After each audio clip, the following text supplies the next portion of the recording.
Allô tout le monde! Aujourd'hui, je vous prépare un cocktail inspiré de la madeleine aux fraises, donc un genre de cocktail dessert. Pour ce faire, j'ai utilisé l'eau-de-vie Charlevoix. C'est un nouveau produit québécois qui est fait à partir de petit lait. Donc ça, c'est le résidu de la fabrication du fromage. Alors c'est très intriguant comme produit, c'est unique en son genre. Alors on va le mettre en valeur avec des fraises, des bulles, puis de la crème. Après 36 capsules tutoriels, je considère que vous venez de passer dans la cour des grands et vous êtes prête à faire des cocktails plus compliqués. Alors aujourd'hui, je vous présente un cocktail qui a plus d'étapes, un peu plus d'ingrédients et qui demande beaucoup de force de bras. C'est inspiré du Ramos Gin Fizz. Alors après ça, vous allez pouvoir faire les recettes de ce genre, c'est-à-dire avec la crème, avec des œufs. Et je suis certaine que vous allez aimer ça. Donc on va commencer tout de suite avec la première étape. On va mettre des fraises du Québec dans notre shaker. On va mettre un quart de tasse bien tassée de fraises. On va venir l'épiler pour retirer le maximum de goût. Prochaine étape, on va verser notre spiritueux, donc l'eau-de-vie de Charlevoix. Et là, comme je l'ai expliqué en intro, c'est fait à partir de petit lait. Mais qu'est-ce que c'est exactement, à part le liquide du fromage? Eh bien, c'est bien écrit sur la bouteille. Donc, ça nous dit une vache ou 9 brebis produit 25 litres de lait qui sont transformés dans une meule de fromage. Et là, suite à l'affinage du fromage, on obtient 18 litres de lactosérum, ça c'est le petit lait, qu'on transforme en une bouteille d'eau-de-vie.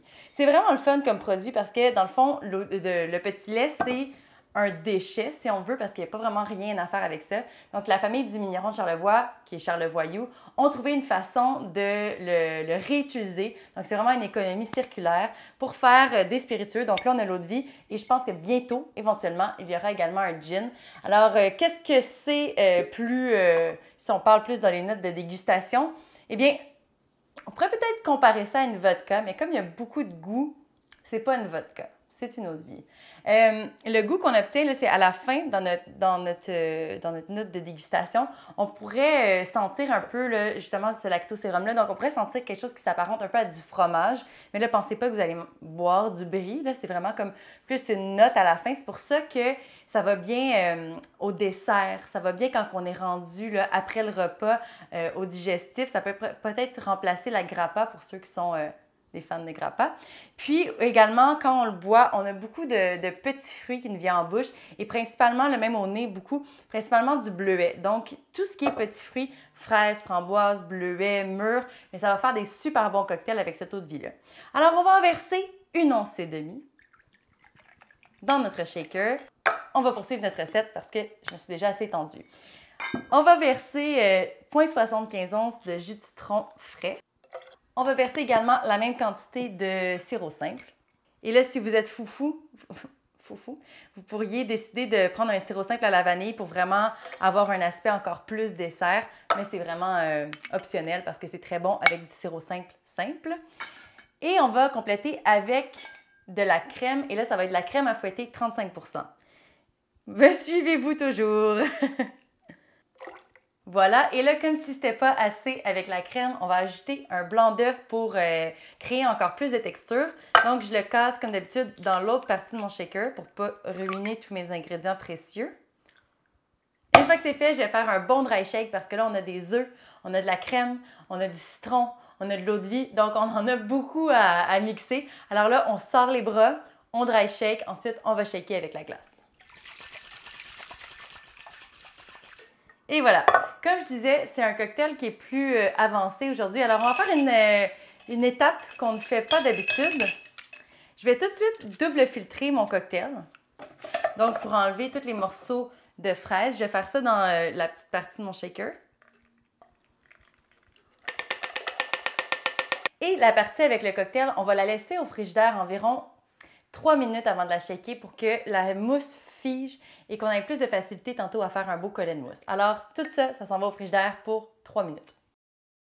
Alors, pendant que mon cocktail attendait patiemment dans le réfrigérateur, j'ai eu le temps de laver mon shaker, mettre la glace dedans, laver mes outils, puis remplir mon verre de glaçons. J'ai même eu le temps d'aller me recoiffer parce que ce dry shake m'avait complètement décoiffée. Alors, maintenant, il ne reste plus qu'à shaker régulièrement. On shake et ensuite on filtre. Vraiment une belle mousse à l'intérieur. Et là, comme on a déjà double filtré tantôt, eh bien là, on n'a plus besoin de double filtrer. On fait juste utiliser notre passoire. Comme ça, on ne va pas se couper de la belle mousse qu'on a créée. C'est magnifique. On voit la mousse qui commence à se former sur le dessus. Et là, on va allonger le tout avec des bulles parce que non, ça ne s'arrête pas là. Le party continue. C'est vraiment une recette parfaite pour passer le fond d'une bouteille de bulles. Donc, si vous avez, par exemple, fait des spritz avant le souper ou si vous avez essayé notre fabuleuse recette de French 75 puis il vous reste encore un peu de bulles dans votre bouteille, eh bien, vous la gardez pour après le souper, préférablement avec un bouchon qui garde les bulles. Et après le souper, vous sortez le dessert, vous sortez vos bulles, puis vous allongez votre cocktail. Wouh! Et là, on vient allonger tranquillement notre cocktail pour faire monter la mousse. Et là, vous allez pouvoir aller encore plus haut que votre verre, si vous y allez tranquillement, pour faire un nuage de mousse qui ne va pas couler sur les parois de votre verre. Wouhou! Est-ce que je pousse ma loque et j'essaie encore un peu? Ouh!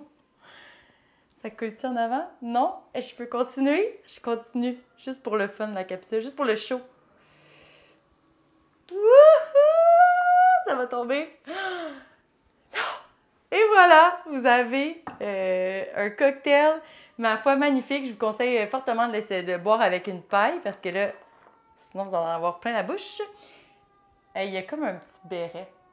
J'adore! Alors voilà, vous avez un cocktail qui ressemble au Ramos Gin Fizz, qui est un cocktail dessert qui, oui, prend plusieurs ingrédients et un peu plus de temps, mais ça prend jamais autant de temps qu'à faire un gâteau au chocolat.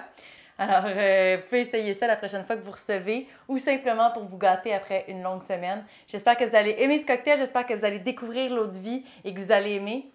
Santé!